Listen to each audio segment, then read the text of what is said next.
Hello friends, आज की इस वीडियो में हम देखेंगे सीबीसी एनालाइज़र को। इस एनालाइज़र को सीबीसी सेल काउंट भी कहते हैं।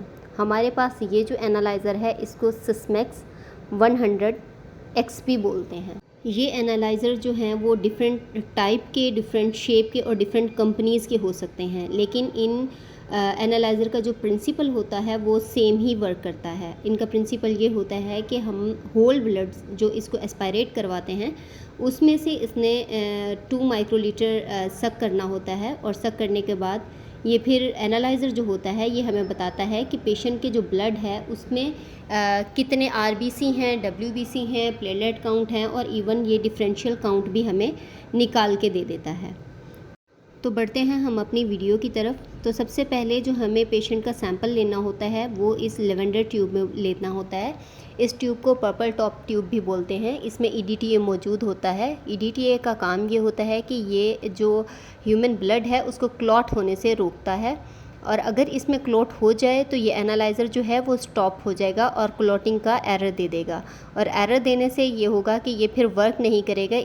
अब हम सबसे पहले इस स्क्रीन को देखेंगे, और स्क्रीन पे ये होता है कि सैंपल आईडी का ऑप्शन होता है। इसमें हमने सबसे पहले जो है वो सैंपल आईडी दे देना होती है। सैंपल आईडी में हम अपना जो लैब नंबर होता है वो भी दे सकते हैं। इसके अलावा पेशेंट नेम भी लिख सकते हैं, पेशेंट की एज भी लिख सकते हैं। तो इस सब को हमने ऐड करके ओके कर देना होता है, और फिर इसके बाद हमें एनालाइज़र पर ग्रीन में लिखा हुआ रेडी का सिग्नल मिल जाता है। अब ये इसकी निडल होती है जिससे हमने सैंपल को एस्पायरेट करवाना होता है। तो हम यहाँ से पेशेंट का सैंपल लेंगे जिसकी हमने आईडी जो है वो डाल दी थी। तो हम इसको अच्छी तरह मिक्स कर लेंगे। ऑलरेडी ये हमने इसको रूलर पे रखा होता है। रूलर पे रखना आलमोस्ट 5 to 10 मिनट्स लाजमी होता है। उसके बाद हम इसको एस्पायरेट करवाएंगे। नीडल को फुल ऊपर ले जाके थोड़ा सा इसको नीचे करेंगे, और फिर उसके बाद हम इसके बैक पे एक बटन मौजूद है, उस बटन को दबा देंगे। बटन दबाने के साथ ये होगा कि ये खुद ब खुद एस्पायरेट कर लेगी, और एस्पायरेट जितना इसने करना है वो ये मशीन कर लेगी, और उसके बाद इसका एक स्टैंड है वो नीचे की तरफ आ जाएगा और हम सैंपल को अलग कर लेंगे। इसके बाद इस मशीन पे प्रोसेसिंग स्टार्ट हो गई है। ये प्रोसेसिंग में आलमोस्ट 1 मिनट लेती है मशीन, और उसमें ये होता है कि ये आपको डब्ल्यूबीसी, आरबीसी, उसके प्लेटलेट काउंट, इवन आपको डिफरेंशियल काउंट जो होता है उसकी जो रीडिंग्स हैं वो ये दे देती हैं।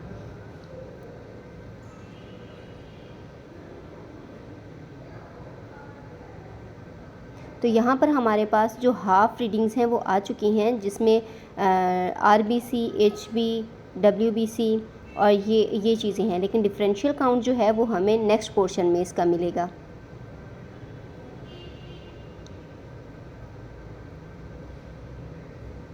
तो ये यहाँ पर हमारा जो प्रोसेस था वो कंप्लीट हो चुका है। अब हम इसका ग्राफ देखते हैं।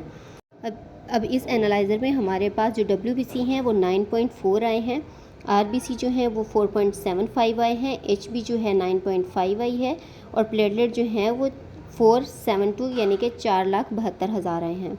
लेकिन अगर इनमें किसी भी चीज़ की हाई वैल्यूज़ होती या लो वैल्यूज़ होती तो इसके साथ जो है वो हाई के लिए H और लो के लिए L लिखा हुआ आता है, जिससे हमें पता चल जाता है कि इस पेशेंट में कोई एबनॉर्मेलिटी है। तो इसमें कोई एबनॉर्मेलिटी नहीं थी बेसिकली। इसके बाद हम ये करेंगे कि हम इसी पेशेंट आईडी को सिलेक्ट करेंगे, और करंट के ऑप्शन को सिलेक्ट करके हम इसी पेशेंट की जिसका ब्लड जो है हमने इस मशीन को एस्पायरेट करवाया है अभी, हम उसकी रिपोर्ट को प्रिंट आउट कर लेंगे। और इस तरह ये है कि ये हमारे पास जो इस पेशेंट की रिपोर्ट है वो प्रिंट आउट होकर हमारे सामने आ जाएगी। अब अगर हम नॉर्मल वैल्यूज़ की बात करें तो सबसे पहले हम डब्ल्यूबीसी को देखते हैं। डब्ल्यूबीसी की जो नॉर्मल वैल्यूज़ होती हैं वो 4,000 से लेकर 10,000 तक होती हैं। अगर पेशेंट में 4,000 से कम है तब भी प्रॉब्लम है, और अगर 10,000 से ज़्यादा हैं तब भी कोई ना कोई इन्फेक्शन है। इसी तरह जो एचबी होती है वो फ़ीमेल और मेल में अलग अलग होती है। मेल में जो होती है वो 14 से 18 ग्राम जो होती है वो नॉर्मल होती है, और फीमेल में 12 से 14 ग्राम तक नॉर्मल होती है।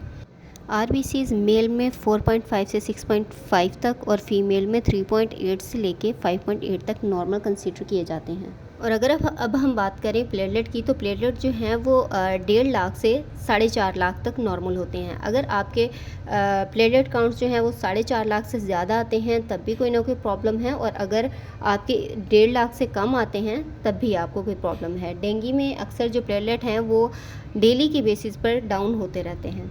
अब अगर हम डिफरेंशियल की बात करें, तो डिफरेंशियल में पोली यानी कि न्यूट्रोफिल्स जो होते हैं वो 40 से 75 तक नॉर्मल होते हैं, जबकि जो लिम्फोसाइट्स हैं वो 20 से 45% नॉर्मल होते हैं। यूसिनोफिल्स जो होते हैं वो 1 से लेके 6 तक उनकी तादाद होती है हमारे ब्लड में, और मोनोसाइट्स जो होते हैं वो 2 से लेके 10 तक नॉर्मल काउंट किए जाते हैं। तो ये थी हमारी आज की वीडियो। अगर आपको वीडियो हमारी अच्छी लगी है तो इस वीडियो को लाइक करें, शेयर करें और कमेंट करें, और अगर आपने अभी तक हमारे चैनल को सब्सक्राइब नहीं किया तो हमारे चैनल को सब्सक्राइब करें। Thanks for watching.